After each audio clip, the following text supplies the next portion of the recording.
दरम्यानच्या काळामध्ये आपल्या प्रशिक्षण वर्गाला भेट देण्यासाठी सन्माननीय सचिन डोबळे सर यांच्या या ठिकाणी आठवण आली. सरांचं जोरदार टाळ्या. हा एचपीसी स्कार्फचा तुमचा सध्या आणि आमच्या जमीन सैद मॅडम याच्यामध्ये फक्त मी 3 गोष्टी फक्त जाता सांगून जातो. आपल्याला पूर्वी फक्त उभं मूल्यमापन होतं, म्हणजे विद्यार्थ्यांचा फक्त तो प्रारंभिकवर आहे का प्रगतीशीलवर आहे का प्रगतवर आहे का प्रवीणवर आहे हे पाहिलं जायचं. आता आपल्याला त्याची अवेअरनेस म्हणजे जाणीव जागृती चेक करायची आहे.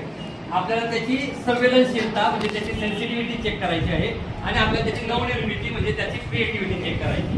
आता याच्यात कशी चेक करणार बघा, या मॅडमने जरी प्रारंभिक मध्ये यांना दिले गुण दिले काय तुम्हाला गुण नसते दिले. माझ्या दृष्टीने आता हा मासा प्रारंभिक मासा आहे. उदाहरण वाईट वाटून प्रारंभिक मधला मासा आहे. तर प्रारंभिकचा रुब्रिक मी कसं काढेल की हा मासा त्यांनी ओबडधोबड पद्धतीने काढला. आता याच्यामध्ये हा मासा एकदा खूप छान वाटला मला. हा मासा अतिशय प्रमाण पद्धतीने काढला, बरोबर. याच्यापेक्षा आणखी एक चांगला मासा जो चांगले सगळे चांगले हा मासा आणखी छान त्याचे सगळे अवयव दाखवण्याचा प्रयत्न केला. हे झाले रुब्रिक्स 1, 2, 3. हे सगळे झाले जाणीव जागृतीचे रुब्रिक्स फक्त एका भागाचे रुब्रिक्स झाले. आता दुसरं संवेदनशीलतेचा रुब्रिक्स याच्यामध्ये कसं पकडता येईल.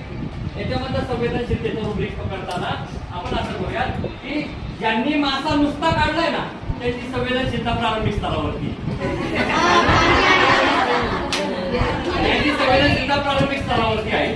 आता यांनी पाण्यात काढलाय यांची संवेदनशीलता 2 नंबरवरती आणि ज्यांनी माशाला श्वास घेताना दाखवलाय त्यांची संवेदनशीलता 3 नंबरवरती.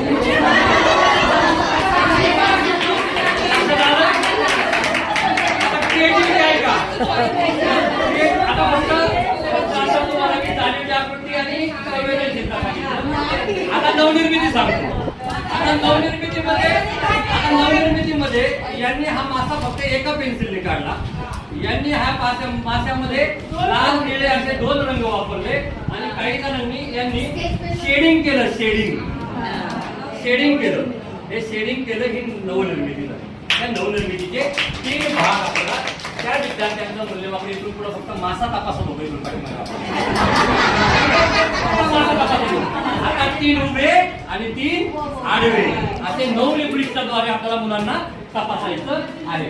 थँक्यू. खूप छान मासे सगळ्यांच्या Vaibhav. Thank you sir. Thank you sir.